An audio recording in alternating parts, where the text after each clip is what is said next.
જમવામાં બનાવ્યું છે લીલા વાલનું શાક સાથે ભરેલા ગુંદાનો સંભારો, રોટલી, દહીં અને સ્વીટમાં ખજૂર લીધો છે.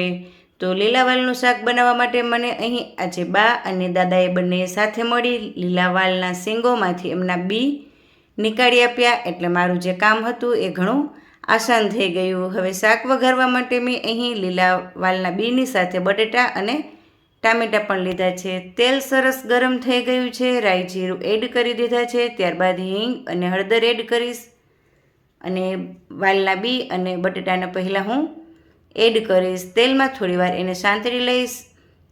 સંતળાઈ જાય થોડા ઘણા તેલમાં એટલે એમાં લસણવાળી ચટણી, સ્વાદ પ્રમાણે નમક અને ટમેટાં એડ કરીશ. ત્યારબાદ થોડું લાલ મરચું પાવડર એડ કરીશ અને અડધો કપ જેટલું પાણી એડ કરીશ અને મિક્સ કર્યા બાદ એને હાઈ ફ્લેમ પર 2 સીટી થવા દઈશ. હવે કુકરમાં 2 સીટી થાય અને શાક બની જાય ત્યાં સુધીમાં હવે અહીં હું રોટલી બનાવી લઈશ.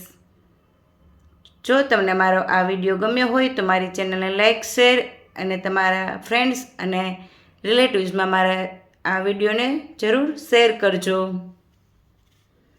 હવે રોટલી પણ અહીં બની જવા આવી છે અને રોટલી જ્યારે બની જાય ત્યારબાદ હું શાકને પણ ચેક કરી લઈશ અને પછી જમવાની થાળી તૈયાર કરી લઈશ. રોટલી બની ગયા બાદ હવે હું શાકમાં જે કુકરમાં સીટી આવી ગઈ હતી ત્યારબાદ એમાંથી હું એર નીકાળી દઈશ અને શાકને ચેક કરી લઈશ. લાસ્ટમાં ધાણા ભાજી એડ કરી દઈશ. અહીં આપણું લીલા વાલ બટેટાનું શાક તૈયાર છે અને અહીં મારા દાદા અને દાદી બંને જમવા પણ બેસી ગયા છે. Thank you for watching. ફરી મળીશું પાછા નવા રેસીપી વિડીયોમાં. ત્યાં સુધી આવજો.